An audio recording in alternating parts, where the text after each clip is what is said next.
Hello, അപ്പോൾ ഇന്നത്തെ recipe ഇതുപോലുള്ള പ്രോഡക്റ്റാണ് കേട്ടോ. ഹോം മെയ്ഡായിട്ട് ഉണ്ടാക്കിയെടുക്കാൻ പറ്റുന്ന പ്രോഡക്റ്റാണ് ഇന്ന് ഇവിടെ ഞാൻ കാണിക്കുന്ന. ഫ്രഷ് ക്രീം ആണെങ്കിലും മിൽക്ക് മെയ്ഡ് ആണെങ്കിലും ഒക്കെ നമുക്ക് എളുപ്പത്തിൽ തന്നെ വീട്ടിലുണ്ടാക്കിയെടുക്കാം. ഇതൊക്കെ നമ്മൾ പുറത്തുനിന്നൊക്കെ വാങ്ങുമ്പോൾ നല്ല റേറ്റാണ് ഈ ഒരു മിൽക്ക് മെയ്ഡും അതുപോലെ ഫ്രഷ് ക്രീം ആണെങ്കിലൊക്കെ. പലപ്പോഴും ചിലപ്പോൾ പെട്ടെന്ന് നമ്മുടെ കയ്യിൽ ഉണ്ടാവാറില്ല. അപ്പോൾ ഇതൊക്കെ നമുക്ക് വീട്ടിൽ തന്നെ എളുപ്പത്തിൽ ഉണ്ടാക്കിയെടുക്കുന്ന രീതിയാണ് ഇന്നിവിടെ കാണിക്കുന്നത്. നെയ്യാണെങ്കിലും ബട്ടർ ആണെങ്കിലും ഒക്കെ. അപ്പോൾ ഇതിൽ ഡിസ്ക്രിപ്ഷനിൽ മെൻഷൻ ചെയ്യുന്നുണ്ട്, നിങ്ങൾക്ക് ഏതാണോ വേണ്ടത് അതെടുത്ത് കാണാം. പാൽപ്പൊടി ആണെങ്കിലും നമുക്ക് വീട്ടിൽ തന്നെ ഉണ്ടാക്കിയെടുക്കാം. പിന്നെ കോവ പലർക്കും കൺഫ്യൂഷൻ ഉണ്ടാകാറുണ്ട്, എന്താ ഈ ഒരു കോവ എന്നുള്ളത്. അപ്പോൾ ഇതൊക്കെ നമുക്ക് നോക്കാം. അപ്പോൾ ഇതിലാദ്യം ഞാൻ കാണിക്കുന്നത് ഈ ഒരു കോവ തന്നെ ഉണ്ടാക്കിയെടുക്കുന്നത് നോക്കാം.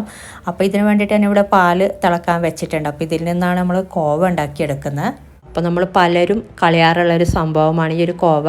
അപ്പോൾ പാല് തിളപ്പിച്ച് അത് നല്ലോണം തിളച്ച് കഴിഞ്ഞിട്ട് അത് നല്ലോണം ചൂടാറി കഴിയുമ്പോൾ മുകളിൽ ഒരു പാൽപ്പാട പോലെ തെളിഞ്ഞു വരൂലേ, അതാണ് കേട്ടോ കോവ എന്ന് പറയുന്നത്. എനിക്ക് ഒരുപാട് കമൻറ്റ് വന്നിട്ടൊക്കെ ഉണ്ടായിരുന്നു. പല ഡെസേർട്ടിലും നമ്മളിത് യൂസ് ചെയ്യാറുണ്ട്. അതുപോലെ ഈ ഒരു കോവ വെച്ചിട്ട് നമുക്ക് പല പ്രൊഡക്റ്റും ഉണ്ടാക്കിയെടുക്കാനും പറ്റും. അപ്പോൾ നമ്മൾ ദിവസം പാല് തിളപ്പിച്ച് അത് നല്ലോണം ചൂടാറി കഴിയുമ്പോൾ അതിൽ കിട്ടുന്ന ആ ഒരു പാൽപ്പാട നല്ലൊരു കണ്ടെയ്നറിലാക്കിയിട്ട് ഫ്രിഡ്ജിൽ സ്റ്റോർ ചെയ്താൽ മതി. അപ്പോൾ നല്ലോണം ചൂടാറി കഴിയുമ്പോൾ നമുക്ക് ഇതുപോലെ പാൽപ്പാട കാണാൻ പറ്റും. ഇതുപോലെ നമുക്ക് എടുക്കാൻ പറ്റും പാൽപ്പാട. അതുപോലെ ഫ്രിഡ്ജിൽ വെച്ചിട്ടൊന്ന് തണുപ്പിച്ചെടുക്കുമ്പോൾ ഇതിനേക്കാളും നമുക്ക് പാൽപ്പാട കിട്ടും കേട്ടോ, ആ ഒരു തിളപ്പിച്ചെടുത്ത പാലിൽ നിന്നും. അപ്പോൾ കുട്ടികൾക്കൊക്കെ കൊടുക്കുന്ന പാലിൽ ഈ ഒരു പാൽപ്പാട ഉണ്ടെങ്കിൽ കൂടുതൽ കുട്ടികളും കഴിക്കാറില്ല. അപ്പോൾ വെറുതെ കളയുന്ന പാൽപ്പാട നമ്മൾ ഇതുപോലെ കളക്ട് ചെയ്ത് വെച്ചാൽ നമുക്ക് ഒരു മാസമൊക്കെ ആകുമ്പോൾ കുറച്ചധികം പാൽപ്പാട കിട്ടും. അപ്പോൾ ഇതാണ് കേട്ടോ കോവ എന്ന് പറയുന്ന സംഭവം. അപ്പോൾ ഇത് നമുക്ക് പല ഡെസേർട്ടിലും ഇത് യൂസ് ചെയ്യാറുണ്ട്. നല്ല ടേസ്റ്റാണ്. ക്യാരറ്റ് പായസം, ക്യാരറ്റ് ഹൽവ, പിന്നെ പായസം, ഇതിലൊക്കെ ഇത് യൂസ് ചെയ്യാറുണ്ട് കേട്ടോ. അതുപോലെ ഈ ഒരു വെറുതെ കളയുന്ന ഈ ഒരു കോവ വെച്ചിട്ട് നമുക്ക് പല പ്രൊഡക്റ്റും ഉണ്ടാക്കിയെടുക്കാൻ പറ്റും. അപ്പോൾ ഇത് വാങ്ങിക്കുമ്പോൾ നല്ല റേറ്റ് ഉണ്ട് ഇതിന്. അപ്പോൾ എല്ലാ സൂപ്പർ മാർക്കറ്റിലും ഇത് വാങ്ങിക്കാൻ കിട്ടുന്നില്ല കേട്ടോ, ചില സൂപ്പർ മാർക്കറ്റിലേ ഇത് കിട്ടുന്നുള്ളൂ. അപ്പോൾ ഞാൻ കുറേ ഡെസേർട്ടിനൊക്കെ ഇത് യൂസ് ചെയ്തിട്ടുണ്ടായിരുന്നു. അപ്പോൾ എനിക്ക് കമൻറ്റ് വന്നിട്ടുണ്ടായിരുന്നു ഇതെന്താ സംഭവം എങ്ങനെയെന്നൊക്കെ. പിന്നെ വേറൊരു രീതിയിൽ നമുക്ക് പാല് വറ്റിച്ചെടുത്തും നമുക്കിതുപോലെ കോവ ഉണ്ടാക്കിയെടുക്കാം. അപ്പോൾ അതും കൂടി നോക്കാം. അപ്പോൾ നമുക്ക് പെട്ടെന്ന് കോവ വേണമെന്നുണ്ടെങ്കിൽ പാല് തിളച്ച ശേഷം ഏറ്റവും ലോ ഫ്ലെയിമിൽ വെച്ചിട്ട് ഒന്ന് വറ്റിച്ചെടുക്കാം കേട്ടോ. ഇടയ്ക്ക് മാത്രം ഇളക്കി കൊടുത്താൽ മതി, കണ്ടിന്യൂ ഇളക്കി കൊടുക്കണമെന്നില്ല. അപ്പോൾ നമുക്ക് ഇങ്ങനെയും തിളപ്പിച്ച് വറ്റിച്ചെടുത്തിട്ട് കോവ ഉണ്ടാക്കിയെടുക്കാം. അപ്പോൾ ഞാൻ ഒരു പാക്കറ്റ് പാലായിരുന്നു കേട്ടോ എടുത്തിട്ടുണ്ടായിരുന്നത്. അപ്പോൾ കുറച്ചും കൂടെ തിക്കായിട്ടുള്ള പാലാണ് ആ ഒരു ഓറഞ്ച് കവറിൽ വരുന്നത്. അപ്പോൾ ഇതിൽ നിന്നും ഇത്രയും നമുക്ക് കോവ കിട്ടിയിട്ടുണ്ട്. അപ്പോൾ നേരത്തെ പറഞ്ഞ ആ ഒരു രീതിയും ഇങ്ങനെ ചെയ്തെടുക്കുമ്പോഴൊക്കെ സെയിം ആണ് കേട്ടോ ടേസ്റ്റ്. അപ്പോൾ എങ്ങനെ വേണമെങ്കിലും ചെയ്യാം. അപ്പോൾ ഇതും നമുക്ക് പല ഡെസേർട്ടിനൊക്കെ യൂസ് ചെയ്യാം കേട്ടോ ഈ ഒരു കോവ. അപ്പോൾ ഇനി നമുക്ക് ഈ ഒരു കോവ വെച്ചിട്ട് ഉണ്ടാക്കിയെടുക്കുന്നതൊക്കെ നോക്കാം. അപ്പോൾ ഞാൻ ആദ്യം ഷെയർ ചെയ്യുന്നത് ഫ്രഷ് ക്രീമാണ് കേട്ടോ. അപ്പോൾ നോക്കാം. പിന്നെ നമുക്കധികം പണിയൊന്നുമില്ല, പെട്ടെന്ന് തന്നെ ഉണ്ടാക്കിയെടുക്കാം. ഇപ്പോൾ ഒരു ബ്ലെൻഡറിലോട്ട് ഒരു 3 ടേബിൾ സ്പൂണോളം കോവ ചേർത്ത് കൊടുക്കുന്നുണ്ട്. നമുക്ക് എത്രയാണോ ഫ്രഷ് ക്രീം വേണ്ടത് അതിനനുസരിച്ച് ചേർത്ത് കൊടുക്കാം കേട്ടോ. ഇനി ഇതിലോട്ട് ചെറിയൊരു ചൂടുള്ള പാലാണ് ചേർത്ത് കൊടുക്കുന്നത്. 2 ടേബിൾ സ്പൂണും വേണ്ട, അതിനേക്കാളും കുറവായിട്ടാണ് കേട്ടോ ചേർത്ത് കൊടുത്തിട്ടുള്ളത്. ഇനി ഇതൊന്ന് ബ്ലെൻഡ് ചെയ്തെടുക്കുക. അപ്പോൾ ഇത് ബ്ലെൻഡ് ചെയ്തെടുത്തിട്ടുണ്ട്. അപ്പോൾ ഒരുപാട് നേരം റണ്ണിങ് ചെയ്യണ്ട കേട്ടോ, ജസ്റ്റ് ഒന്ന് ബ്ലെൻഡ് ചെയ്തെടുത്താൽ മാത്രം മതി. അപ്പോൾ ഇത് നമ്മൾ പുറത്തുനിന്നൊക്കെ വാങ്ങിക്കാറുള്ള ആ ഒരു ഫ്രഷ് ക്രീമിൻ്റെ ടേസ്റ്റ് തന്നെയാണ്. അപ്പോൾ സാധാരണ ഫ്രഷ് ക്രീം ഇങ്ങനെയാണ് കേട്ടോ ഉണ്ടാക്കിയെടുക്കുന്നത്. അപ്പോൾ നമ്മൾ സാധാരണ എല്ലാ ഇതിനും യൂസ് ചെയ്യുന്ന പോലെ തന്നെ നമുക്ക് ഇതും യൂസ് ചെയ്യാം. ചോക്ലേറ്റ് ഗനാഷ് അതുപോലെ കറിയിലോട്ടൊക്കെ നമുക്ക് ഈ ഒരു ഫ്രഷ് ക്രീം യൂസ് ചെയ്യാം കേട്ടോ. പിന്നെ എത്രത്തോളം തിക്നെസ് വേണമെന്നോ അതിനനുസരിച്ച് പാല് ചേർത്ത് കൊടുത്താൽ മതി. പിന്നെ വേറൊരു രീതിയിലും ഇൻസ്റ്റൻ്റ് ആയിട്ടൊരു ഫ്രഷ് ക്രീം ഉണ്ടാക്കിയെടുക്കുന്നുണ്ട്, കോൺഫ്ലവറും പാലും ഒക്കെ ചേർത്ത് തിളപ്പിച്ചിട്ട്. അപ്പോൾ ഇത് ഞാൻ മുമ്പ് ചെയ്തിട്ടുണ്ടായിരുന്നു കേട്ടോ. അപ്പോൾ ഇതിൻ്റെ ലിങ്ക് കൊടുത്തേക്കാം, ഇങ്ങനെ വേണമെങ്കിലും ചെയ്യാം. അപ്പോൾ ഇനി നമുക്ക് ഈ ഒരു കോവ വെച്ചിട്ട് തന്നെ ബട്ടറും കൂടി ഉണ്ടാക്കിയെടുക്കാം, വെണ്ണ. അപ്പോൾ ചെറിയൊരു ക്വാണ്ടിറ്റി മാത്രമേ ഞാനിപ്പോൾ കാണിക്കുന്നുള്ളൂ. അപ്പോൾ ഒരു ബ്ലെൻഡറിലോട്ട് ഇട്ട് കൊടുക്കാം. പിന്നെ സാധാരണ നമ്മൾ ചെയ്യാറുള്ളത് തൈര് ഉണ്ടാക്കിയിട്ട് അത് കടഞ്ഞെടുത്ത് അങ്ങനെയാണല്ലോ, അങ്ങനെയും ബട്ടർ ഉണ്ടാക്കിയെടുക്കാം. ഇതുപോലെയും നമുക്ക് കോവ സ്റ്റോർ ചെയ്ത് വെച്ച് ഇതുപോലെയും എളുപ്പത്തിൽ ഉണ്ടാക്കിയെടുക്കാം. ഇനി ഇതിലോട്ട് തണുത്ത വെള്ളമാണ് കേട്ടോ ചേർത്ത് കൊടുക്കുന്നത്. അപ്പോൾ ഈ ഒരു പാത്രത്തിലോട്ട് തന്നെ ആക്കിയിട്ട് ഞാൻ വെള്ളം ചേർത്ത് കൊടുത്തിട്ടുണ്ട്. അപ്പോൾ വെള്ളം പാകത്തിന് തന്നെ ചേർത്ത് കൊടുക്കുക, കൂടുന്നതുകൊണ്ട് കുഴപ്പമില്ല കേട്ടോ. ഇനി ഇതൊന്ന് ബ്ലെൻഡ് ചെയ്തെടുക്കുക. അപ്പോൾ ഒരുപാട് നേരം റണ്ണിങ് ചെയ്തെടുക്കണ്ട, ഒരു 20-30 സെക്കൻഡ് മാത്രം റണ്ണിങ് ചെയ്താൽ മതി. അപ്പോൾ ഞാൻ ഇടയ്ക്കൊന്ന് തുറന്ന് നോക്കിയിട്ട് വീണ്ടും തണുത്ത വെള്ളം ചേർത്തിട്ടൊന്ന് വിപ്പ് ചെയ്തിട്ടുണ്ടായിരുന്നു കേട്ടോ. ഇതിപ്പോൾ നന്നായിട്ട് വെണ്ണ തെളിഞ്ഞ് വന്നിട്ടുണ്ട്. അപ്പോൾ ഇതുപോലെ വെണ്ണ തെളിഞ്ഞ് വന്നില്ലെങ്കിൽ ഒരു 20-30 സെക്കൻഡ് മാത്രം റണ്ണിങ് ചെയ്യുക. എന്നിട്ട് ഒന്ന് തുറന്ന് നോക്കിയിട്ട് തണുത്ത വെള്ളം ചേർത്തിട്ട് ഒന്നും കൂടെ വിപ്പ് ചെയ്യുക. അപ്പോൾ ഇതുപോലെ വെണ്ണ തെളിഞ്ഞ് വരും. ഇനി ഇതുപോലെ ഒന്നിച്ചാക്കാം കേട്ടോ. ഈ ഒരു വെണ്ണ ഒരു ബോൾസ് ഷേപ്പിൽ ഒന്നിച്ചാക്കിയിട്ട് നമ്മളിതെടുത്ത് ഒന്ന് വാഷ് ചെയ്യാനുണ്ട്. കുറച്ച് വെള്ളം ചേർത്തിട്ട് അതിലോട്ട് ഇട്ട് കൊടുത്തിട്ട് ഒന്ന് വാഷ് ചെയ്തെടുക്കണം 2-3 പ്രാവശ്യം. പിന്നെ ഈ ഒരു വെണ്ണ മാറ്റിയ ശേഷം ബാക്കിയുള്ള ഈ ഒരു പാലിലോട്ട് കുറച്ച് തണുത്ത വെള്ളം ചേർത്തിട്ട് ഒന്നും കൂടെ ബീറ്റ് ചെയ്ത് നോക്കാം കേട്ടോ. അപ്പോൾ കുറേശ്ശെ ചെറുതായിട്ടൊക്കെ ബട്ടറൊക്കെ കിട്ടുമായിരിക്കും. അതുപോലെ ഈ ഒരു ബാക്കിയുള്ള പാല് നമുക്ക് തൈരായിട്ടും മോരായിട്ടും ഒക്കെ ഉണ്ടാക്കിയെടുക്കാം. ഇനി ഈ ഒരു വെണ്ണ എടുത്തിട്ട് നമ്മളൊരു തണുത്ത വെള്ളമാണെങ്കിൽ ഏറ്റവും നല്ലത്, അല്ലെങ്കിൽ സാധാരണ വെള്ളത്തിലോട്ട് ഇട്ട് കൊടുത്തിട്ട് ഇതുപോലെ ഒന്ന് കഴുകി കളയുന്ന രീതിയിൽ ഈ ഒരു വെള്ളം ഊറ്റിക്കളയുക. എന്നിട്ട് വീണ്ടും വെള്ളം ചേർത്ത് കൊടുക്കുക, വെള്ളം ഊറ്റിക്കളയുക. അപ്പോൾ ഇങ്ങനെ 2-3 പ്രാവശ്യം ഒന്ന് കഴുകി കളയുക കേട്ടോ. എന്നിട്ട് ഇത് നല്ലൊരു കണ്ടെയ്നറിൽ കുറച്ച് വെള്ളം ചേർത്തിട്ട് തന്നെ ഒരു കണ്ടെയ്നറിൽ സ്റ്റോർ ചെയ്ത് വെച്ചാൽ മതി. അപ്പോൾ ഞാൻ കുറച്ചധികം വെച്ചിട്ടുണ്ടായിരുന്ന വെണ്ണയാണ്. അപ്പോൾ ഈ ഒരു വെണ്ണ ചേർത്തിട്ട് ഇനി നമുക്ക് നെയ്യും കൂടി ഉണ്ടാക്കിയെടുക്കാം. അപ്പോൾ വെണ്ണ ഉരുക്കിയെടുത്തിട്ടാണല്ലോ നെയ്യ് ഉണ്ടാക്കിയെടുക്കുന്നത്. അപ്പോൾ അതിന് വേണ്ടിയിട്ട് ഒരു പാത്രം ചൂടാകുമ്പോൾ ഒരു മീഡിയം ഫ്ലെയിമിൽ വെച്ചിട്ട് വെണ്ണ മാത്രമായിട്ട് ഇട്ട് കൊടുക്കുക. അതിലുണ്ടായിരുന്ന വെള്ളമൊന്നും ചേർത്ത് കൊടുക്കണ്ട കേട്ടോ. വെണ്ണ മാത്രമായിട്ട് ഇട്ട് കൊടുത്തിട്ട് ഇനി ഇതുപോലെ നന്നായിട്ടൊന്ന് തിളപ്പിച്ചെടുക്കണം. ഇത് തിളച്ച് ഒരു ലൈറ്റ് ബ്രൗൺ കളർ ആകുന്നത് വരെ ഇതുപോലെ ഒന്ന് തിളപ്പിച്ചെടുക്കുക. അപ്പോൾ നല്ല സ്മെല്ലാണ് ഇങ്ങനെ വെണ്ണ ഉരുക്കിയെടുക്കുമ്പോൾ. പിന്നെ നിങ്ങൾക്ക് കുറച്ച് മഞ്ഞൾപ്പൊടി ചേർത്ത് കൊടുക്കാം കേട്ടോ ഇതിലോട്ട് തന്നെ. അപ്പോൾ ഒരു മഞ്ഞ കളർ കിട്ടും. മുമ്പൊക്കെ ഞാനിങ്ങനെ ഒരുപാട് കോവ എടുത്ത് വെക്കലും നെയ്യ് ഉണ്ടാക്കിയെടുക്കലൊക്കെ മുമ്പൊക്കെ ഒരുപാട് ചെയ്യാറുണ്ടായിരുന്നു. പക്ഷേ ഇപ്പോൾ തീരെ കുറവാണ് കേട്ടോ ഇങ്ങനെ ചെയ്യുന്നതൊക്കെ. ഇപ്പം അങ്ങനെ കോവ എടുത്ത് വെക്കാൻ പറ്റാറില്ല. ഇതിപ്പോൾ കുറച്ചായിട്ടോ ഇങ്ങനെ ഒരു വീഡിയോ ചെയ്യാൻ വേണ്ടിയിട്ട് പ്ലാൻ ചെയ്യുന്നത്. ഇതിപ്പോൾ നല്ല ലൈറ്റ് ബ്രൗൺ കളർ ആയിട്ടുണ്ട്. ഇപ്പം നല്ല ക്ലിയർ ആയിട്ടുള്ള നെയ്യ് കിട്ടിയിട്ടുണ്ട്. ഇനി നമ്മളിതൊരു അരിപ്പയിൽ അരിച്ചിട്ടൊന്ന് ചൂടാറി കഴിയുമ്പോൾ ഒരു അരിപ്പയിൽ അരിച്ചിട്ട് ഒരു കുപ്പിയിലോട്ട് ആക്കി കൊടുക്കുക. ചെറുതായിട്ടൊന്ന് ചൂടാറി കഴിയുമ്പോൾ ഇതുപോലെ നല്ലൊരു കുപ്പിയിലാക്കി കൊടുക്കുക കേട്ടോ. അപ്പോൾ ഇതിപ്പോൾ ചെറിയ കുപ്പിയാണ്. അപ്പോൾ നേരത്തെ കാണിച്ച ഒരു വെണ്ണയിൽ നിന്ന് നമുക്ക് ഓൾമോസ്റ്റ് 1/2 കപ്പ് നെയ്യ് കിട്ടിയിട്ടുണ്ട്. അപ്പോൾ ഇതിപ്പോൾ ചൂടാറി കഴിയുമ്പോൾ നല്ലോണം ചൂടാറി കഴിയുമ്പോൾ കട്ടിയാകും. അപ്പോൾ ഇത് മാറ്റി വെക്കാം. ഇനി നമുക്ക് ഹോം മെയ്ഡ് മിൽക്ക് മെയ്ഡും കൂടി ഉണ്ടാക്കിയെടുക്കാം. അപ്പോൾ അതിന് വേണ്ടിയിട്ട് ഓൾമോസ്റ്റ് ഒരു 1.5 കപ്പോളം പാല് തിളക്കാൻ വേണ്ടിയിട്ട് വെച്ചിട്ടുണ്ടായിരുന്നു. അപ്പോൾ ഇതൊന്ന് കുറുകി ഒന്ന് തിക്കായി വന്നിട്ടുണ്ട്. ഓൾമോസ്റ്റ് ഒരു പകുതിയോളം ആയിട്ടുണ്ട്. 1.5 കപ്പാണ് ചേർത്തതെങ്കിൽ 3/4 കപ്പ് പാലോളം ആയിട്ടുണ്ട്.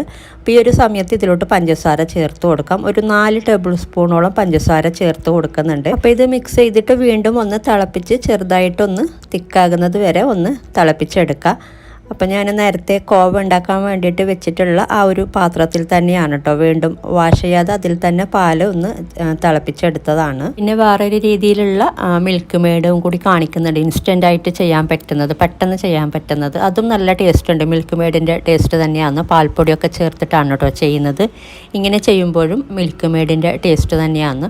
അപ്പോൾ ഇതിപ്പോൾ ആയിട്ടുണ്ട്. അപ്പോൾ നമുക്ക് ഫ്ലെയിം ഓഫ് ചെയ്യാം. മിൽക്ക് മെയ്ഡിൻ്റെ ഒരു കൺസിസ്റ്റൻസി അറിയാമല്ലോ. അപ്പോൾ ആ ഒരു രീതിയിലാകുമ്പോൾ തിക്കാകുമ്പോൾ നമുക്ക് ഫ്ലെയിം ഓഫ് ചെയ്യാം. അപ്പോൾ കറക്റ്റ് മിൽക്ക് മെയ്ഡ് ഇങ്ങനെ വറ്റിച്ചെടുത്താണ് കേട്ടോ ചെയ്യുന്നത്. തിളപ്പിച്ചൊന്ന് വറ്റിച്ചെടുത്തിട്ട് ഇനി ഇത് ചൂടാറി കഴിയുമ്പോൾ ഇതിലോട്ട് 1 ടീസ്പൂൺ ബട്ടറും കൂടെ ചേർത്തിട്ട് ഒന്ന് മിക്സ് ചെയ്തെടുക്കുക.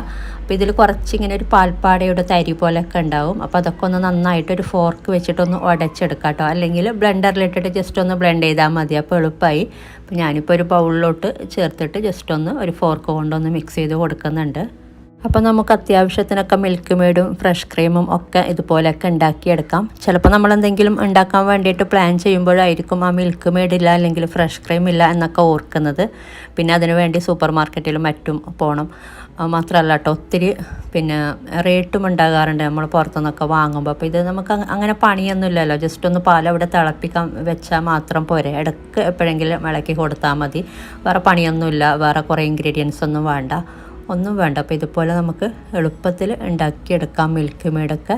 ഇതിപ്പോൾ കണ്ടില്ലേ നല്ല പാകത്തിന് ആ ഒരു മിൽക്ക് മെയ്ഡിൻ്റെ ഇതിൽ തന്നെ ആയി കിട്ടിയിട്ടുണ്ട്. അപ്പോൾ ആ ഒരു ടേസ്റ്റ് തന്നെയാണ് കേട്ടോ ഇത്. അപ്പോൾ എന്തായാലും ഇങ്ങനെ ചെയ്തിട്ടില്ലെങ്കിൽ ചെയ്ത് നോക്കാം. അപ്പോൾ ഇനി നമുക്ക് ഇൻസ്റ്റൻ്റ് ആയിട്ടുള്ള മിൽക്ക് മെയ്ഡും കൂടി ഉണ്ടാക്കുന്നത് നോക്കാം. അപ്പോൾ അതിന് വേണ്ടിയിട്ട് ഒരു ബ്ലെൻഡറിലോട്ട് 1/2 കപ്പ് മിൽക്ക് പൗഡറാണ് കേട്ടോ ചേർത്ത് കൊടുത്തിട്ടുള്ളത്. ഇനി ഇതിലോട്ട് 1/4 കപ്പ് പൊടിച്ച പഞ്ചസാരയും കൂടെ ചേർത്ത് കൊടുത്തിട്ടുണ്ട്. പിന്നെ വേണ്ടത് ഒരു 2 ടീസ്പൂണോളം ബട്ടറും കൂടെ ചേർത്ത് കൊടുക്കാം. ഇനി ഇതിലോട്ട് ഓൾമോസ്റ്റ് ഒരു 1/4 കപ്പ് പാല് ചേർത്ത് കൊടുക്കുക കേട്ടോ. കൂടുതൽ പാല് ചേർത്ത് കൊടുക്കണ്ട. ആദ്യം ഒരു ഓൾമോസ്റ്റ് 1/4 കപ്പിൻ്റെ അടുത്ത് ചേർത്തിട്ട് ഒന്ന് ബ്ലെൻഡ് ചെയ്ത് നോക്കുക. വേണമെങ്കിൽ മാത്രം 1-2 ടീസ്പൂൺ ചേർത്ത് കൊടുത്താൽ മതി. അപ്പോൾ ഇത് ബ്ലെൻഡ് ചെയ്തെടുത്തിട്ടുണ്ട്. അപ്പോൾ നല്ല പാകത്തിന് തന്നെ ആയി കിട്ടിയിട്ടുണ്ട്. അപ്പോൾ ഇത്രയേ ഉള്ളൂ കേട്ടോ. അപ്പോൾ നമുക്ക് പെട്ടെന്ന് ചെയ്യാൻ പറ്റുന്ന മിൽക്ക് മെയ്ഡാണിത്. അപ്പോൾ ഞാൻ പറഞ്ഞ പോലെ സെയിം ടേസ്റ്റാണ് ആ ഒരു മിൽക്ക് മെയ്ഡിൻ്റെ. അപ്പോൾ നമുക്ക് പെട്ടെന്നൊക്കെ വേണമെന്നുണ്ടെങ്കിൽ ഇതുപോലെ ഉണ്ടാക്കിയെടുക്കാം. അധികം പണിയൊന്നുമില്ല. ഒരിച്ചിരി പാൽപ്പൊടി മാത്രമേ ഇതിലോട്ട് ആവശ്യമുള്ളൂ. അപ്പോൾ ഇങ്ങനെ വേണമെങ്കിൽ ഇങ്ങനെയും ചെയ്തെടുക്കാം മിൽക്ക് മെയ്ഡ്. അപ്പോൾ ഇനി നമുക്ക് പാൽപ്പൊടിയും കൂടി ഉണ്ടാക്കുന്ന രീതി നോക്കാം. അപ്പോൾ അതിന് വേണ്ടിയിട്ട് ഓൾറെഡി പാല് നമുക്ക് വറ്റിച്ചെടുത്തിട്ടും ചെയ്യാം. നേരത്തെ നമ്മൾ ചെയ്ത പോലെ പാല് വറ്റിച്ച് പാൽക്കോവ ഉണ്ടാക്കിയെടുത്തിട്ടും ചെയ്യാം. അല്ലെങ്കിൽ നമ്മൾ എടുത്ത് വെച്ചിട്ട് സ്റ്റോർ ചെയ്ത് വെച്ചിട്ടുള്ള ഒരു പാൽക്കോവ ഉണ്ടല്ലോ, അത് വെച്ചിട്ടും സെയിം ഇതുപോലെ തന്നെ ചെയ്യാം കേട്ടോ. അപ്പോൾ പാല് വറ്റിച്ച് ഇതുപോലെ പാൽക്കോവ ഉണ്ടാക്കിയെടുക്കണം ആദ്യം. എന്നിട്ടിത് ഒരു പ്ലേറ്റിലോട്ടൊന്ന് നിരത്തി കൊടുക്കാം കേട്ടോ. ഒന്ന് നന്നായിട്ടൊന്ന് നിരത്തി, നല്ലോണം തിന്നായിട്ട് തന്നെ ഒന്ന് നിരത്തി കൊടുക്കാം കേട്ടോ. അധികം കട്ടിക്കിട്ട് കൊടുക്കണ്ട. എല്ലായിടത്തും ഇതുപോലെ ഒരു വലിയ പാത്രത്തിലൊന്ന് ഇതുപോലെ ഒന്ന് നിരത്തി കൊടുക്കുക. ഇനി ഇത് വെയിലത്ത് വെച്ചിട്ട് ഒരു 2-3 മണിക്കൂർ ആദ്യം ഒന്ന് വെയിലത്ത് വെക്കുക. അപ്പോൾ നല്ല വെയിലുള്ള സ്ഥലം നോക്കിയിട്ട് വെക്കുക കേട്ടോ. എന്നിട്ട് ഇതിൻ്റെ മുകൾ ഭാഗം ഒന്ന് ഡ്രൈ ആയി കിട്ടും ഒരു 2-3 മണിക്കൂർ ആകുമ്പോൾ. അപ്പോൾ 2-3 മണിക്കൂർ കഴിഞ്ഞിട്ട് ചെറുതായിട്ടൊന്ന് ഡ്രൈ ആയി വരുമ്പോൾ നമുക്കിങ്ങനെ തൊട്ട് നോക്കുമ്പോൾ തന്നെ അറിയാൻ പറ്റും ഇത് ഡ്രൈ ആയി വന്നിട്ടുണ്ടെങ്കിൽ. അപ്പോൾ ഇതിപ്പോൾ ഡ്രൈ ആയിട്ടുണ്ട്. ഇനി ഇതെന്താ ചെയ്യേണ്ടതെന്ന് വെച്ചാൽ ഇതൊന്ന് ഇതിൽ നിന്നും ഒന്ന് അടർത്തി ഒന്ന് തിരിച്ചിട്ട് കൊടുക്കുക. എന്നിട്ട് വീണ്ടും ഇത് വെയിലത്ത് വെച്ച് ഉണക്കണം. അപ്പോൾ ഇതുപോലെ ഒന്ന് എന്തെങ്കിലും ഒരു സ്പൂണോ എന്തെങ്കിലും വെച്ചിട്ട് ഇതുപോലെ ഒന്ന് അടർത്തി ഒന്ന് തിരിച്ചിട്ട് കൊടുക്കുക. പെട്ടെന്ന് ഉണങ്ങി മറ്റേ സൈഡും കൂടെ ഉണങ്ങി കിട്ടാൻ വേണ്ടിയിട്ടാണ്. അപ്പോൾ ഞാനിത് ഫുള്ള് ഇതുപോലെ ഒന്ന് വിടർത്തി ഒന്ന് തിരിച്ചിട്ട് കൊടുത്തിട്ടുണ്ട്. ഇനി ഇത് വീണ്ടും വെയിലത്ത് വെച്ച് ഒന്ന് ഉണക്കിയെടുക്കുക. ഒരു 4-5 മണിക്കൂറൊക്കെ വീണ്ടും വെയിലത്ത് വെക്കുക. ഇതിപ്പോൾ നന്നായി ഉണക്കി എടുത്തിട്ടുണ്ട്. അപ്പോൾ നമുക്ക് നല്ലോണം ഉണങ്ങി കിട്ടുമ്പോൾ തന്നെ അറിയാൻ പറ്റും. ബിസ്ക്കറ്റൊക്കെ ആ ഒരു ക്രിസ്പി പരുവത്തിലായിരിക്കും കേട്ടോ ഉണ്ടാവുന്നത്. ഇനി ഇത് നമുക്ക് ബ്ലെൻഡറിലിട്ടിട്ടൊന്ന് നന്നായിട്ടൊന്ന് പൊടിച്ചെടുക്കുക. അപ്പോൾ നന്നായി ഉണക്കിയെടുക്കുക കേട്ടോ. അല്ലെങ്കിൽ നമ്മൾ പൊടിച്ചെടുക്കുമ്പോൾ ആ ഒരു പൗഡർ പരുവത്തിൽ കിട്ടില്ല, ഒരു പേസ്റ്റ് പരുവത്തിലായിരിക്കും കിട്ടുന്നത്. ഇതിപ്പോൾ ഞാൻ പൊടിച്ചെടുത്തിട്ടുണ്ട്. അപ്പോൾ ജസ്റ്റ് ഒന്ന് ബ്ലെൻഡ് ചെയ്താൽ മതി. അപ്പോൾ ഇതുപോലെ നമുക്കൊരു പൗഡർ പരുവത്തിൽ കിട്ടും. ഇനി ഇത് നമുക്ക് ഒരു അരിപ്പയിലിട്ടിട്ടൊന്ന് അരിച്ചെടുക്കാം. അപ്പോൾ ഇതിൽ കുറച്ച് തരിയൊക്കെ ഉണ്ടാവും, പൊടിഞ്ഞ് വരാത്ത കുറച്ച് ഇതൊക്കെ ഉണ്ടാവും. അപ്പോൾ അതൊക്കെ നമുക്കൊരു അരിപ്പയിലിട്ടിട്ടൊന്ന് അരിച്ചെടുത്തിട്ട് ആ ഒരു പൊടിഞ്ഞ് വരാത്ത ഇതും കൂടെ ഒന്നും കൂടെ ബ്ലെൻഡ് ചെയ്തെടുക്കാം. ഇനി ഇതിലോട്ട് കുറച്ച് പഞ്ചസാര പൊടിച്ചതും കൂടെ ചേർത്ത് മിക്സ് ചെയ്യുന്നുണ്ട്. അപ്പം മിൽക്ക് പൗഡറിന് ചെറിയൊരു മധുരം ഉണ്ടല്ലോ. അപ്പോൾ ഇത് നമുക്ക് അരിച്ചെടുത്തിട്ട് കുറച്ച് പഞ്ചസാര പൊടിച്ചതും കൂടെ ചേർത്ത് കൊടുക്കാം. അപ്പോൾ ഇതിൽ ഞാൻ പറഞ്ഞ പോലെ കുറച്ച് പൊടിഞ്ഞ് വരാത്തതൊക്കെ ഉണ്ട്. അപ്പോൾ ഇത് ജസ്റ്റ് വേണമെങ്കിൽ നമുക്ക് ഒന്നും കൂടെ ബ്ലെൻഡറിലിട്ടിട്ട് ഒന്ന് പൊടിച്ചെടുത്ത് വീണ്ടും അരിപ്പയിലിട്ടിട്ട് അരിച്ചെടുക്കാം കേട്ടോ. ഇനി ബാലൻസ് ഉള്ളത് നമുക്ക് കളയാം. അപ്പോൾ കൂടുതലും പൊടിഞ്ഞ് വന്നിട്ടുണ്ട്, ഒരിച്ചിരി ഇത് മാത്രമേ ബാക്കിയുള്ളൂ. അപ്പോൾ ഇത് കുഴപ്പമില്ല. ഇനി ഇതിലോട്ട് ഞാൻ പറഞ്ഞ പോലെ കുറച്ച് പഞ്ചസാര പൊടിച്ചതും കൂടെ ചേർത്ത് കൊടുക്കാം. അപ്പോൾ നല്ലൊരു മിൽക്ക് പൗഡറിൻ്റെ ആ ഒരു ഇതന്നെ കിട്ടിയിട്ടുണ്ട്. അപ്പോൾ ചെറിയൊരു മധുരം ഉണ്ടാകാറുണ്ടല്ലോ മിൽക്ക് പൗഡർ. അപ്പോൾ അതിന് വേണ്ടിയിട്ട് ഒരു 4 ടേബിൾ സ്പൂണോളം പഞ്ചസാര ചേർത്തിട്ടൊന്ന് പൊടിച്ച് ചേർത്ത് കൊടുക്കാം. അപ്പോൾ ഒരു 1/4 കപ്പ് മിൽക്ക് പൗഡറിന് ഒരു 1/4 കപ്പ് പഞ്ചസാര പൊടിച്ചത് എന്ന രീതിയിൽ ചേർത്ത് കൊടുത്താൽ മതി. പിന്നെ മധുരം കുറച്ച് കൂടിയാലും കുറഞ്ഞാലൊന്നും കുഴപ്പമില്ല. ഇനി ഇത് ജസ്റ്റ് ഒന്ന് മിക്സ് ചെയ്തിട്ട് ഇതൊരു ബ്ലെൻഡറിലിട്ടിട്ട് തന്നെ നമുക്കൊന്നും കൂടെ മിക്സ് ചെയ്തെടുക്കാം കേട്ടോ. അപ്പോൾ എല്ലാം കൂടെ നന്നായിട്ട് മിക്സായി കിട്ടും. അപ്പോൾ ജസ്റ്റ് ഒന്ന് ബ്ലെൻഡറിലിട്ടിട്ട് ജസ്റ്റ് ഒന്ന് റണ്ണിങ് ചെയ്താൽ മതി, ഒരുപാട് നേരം റണ്ണിങ് ചെയ്യേണ്ട കേട്ടോ. ഇപ്പോൾ പാകത്തിനുള്ള മിൽക്ക് പൗഡറായി കിട്ടിയിട്ടുണ്ട്. നമുക്ക് കാണുമ്പോൾ തന്നെ അറിയാം കറക്റ്റ് ആ ഒരു നമ്മൾ പുറത്തുനിന്നൊക്കെ വാങ്ങുന്ന ആ ഒരു മിൽക്ക് പൗഡറിൻ്റെ ടേസ്റ്റ് തന്നെയാണ്. അപ്പം ഞാൻ പറഞ്ഞ പോലെ കോവ നമുക്ക് സ്റ്റോർ ചെയ്ത് വെച്ചിട്ടും പാൽപ്പാട സ്റ്റോർ ചെയ്ത് വെച്ചിട്ടും ഇതുപോലെ ഉണ്ടാക്കിയെടുക്കാം. അല്ലെങ്കിൽ പാല് വറ്റിച്ചെടുത്തിട്ടും ഉണ്ടാക്കിയെടുക്കാം കേട്ടോ. ഏത് രീതിയിൽ വേണമെങ്കിലും ചെയ്യാം. അപ്പോൾ ഇനി നമ്മളിത് സാധാരണ ചായയൊക്കെ ഉണ്ടാക്കുന്ന പോലെ തന്നെ കട്ടനിലോട്ട് മിൽക്ക് പൗഡർ ചേർത്തിട്ട് ഉണ്ടാക്കിയെടുക്കുന്ന പോലെ തന്നെ നമുക്കിത് വെച്ചിട്ടും മിൽക്ക് പൗഡർ മിക്സ് ചെയ്തിട്ട് ചായ ഉണ്ടാക്കിയെടുക്കാം. അപ്പോൾ സെയിം ടേസ്റ്റാണ് കേട്ടോ. അപ്പോൾ നമുക്കിതുപോലെ മിൽക്ക് പൗഡറും ഉണ്ടാക്കിയെടുക്കാം. പിന്നെ നിങ്ങൾ സ്റ്റോർ ചെയ്യുന്നെങ്കിൽ ഫ്രിഡ്ജിൽ തന്നെ സ്റ്റോർ ചെയ്യുക കേട്ടോ. നല്ലൊരു കണ്ടെയ്നറിലാക്കിയിട്ട് ഞാൻ കാണിച്ച എല്ലാ പ്രൊഡക്റ്റും നിങ്ങൾ കുറേ ഉണ്ടാക്കിയിട്ട് സ്റ്റോർ ചെയ്യുന്നെങ്കിൽ ഫ്രിഡ്ജിൽ തന്നെ സ്റ്റോർ ചെയ്യുക. അപ്പോൾ നല്ലൊരു കണ്ടെയ്നറിലാക്കിയിട്ട് സ്റ്റോർ ചെയ്താൽ മതി. പിന്നെ ഞാൻ നേരത്തെ പറഞ്ഞ പോലെ ഇൻസ്റ്റൻ്റ് ആയിട്ടുള്ള ഫ്രഷ് ക്രീം ഉണ്ടാക്കുന്നതിൻ്റെ ലിങ്കും കൂടെ ഡിസ്ക്രിപ്ഷനിൽ കൊടുക്കുന്നുണ്ട്. അപ്പോൾ ഇതും കൂടി വേണമെങ്കിൽ നോക്കിക്കോളൂ. അപ്പോൾ ഇന്ന് ഞാൻ ഷെയർ ചെയ്ത റെസിപ്പീസൊക്കെ നിങ്ങൾക്ക് ഇഷ്ടപ്പെട്ടാൽ ലൈക്ക് ചെയ്യുക, കമൻറ്റ് ചെയ്യുക. അതുപോലെ നിങ്ങൾ എൻ്റെ ചാനൽ ഇതുവരെ സബ്സ്ക്രൈബ് ചെയ്യാത്തവരാണ് വീഡിയോ കാണുന്നതെങ്കിൽ ഒന്ന് സബ്സ്ക്രൈബ് ചെയ്യുക. അപ്പോൾ ഇതുപോലെ നല്ല റെസിപ്പിയുമായിട്ട് മറ്റൊരു വീഡിയോയിൽ കാണാം. താങ്ക്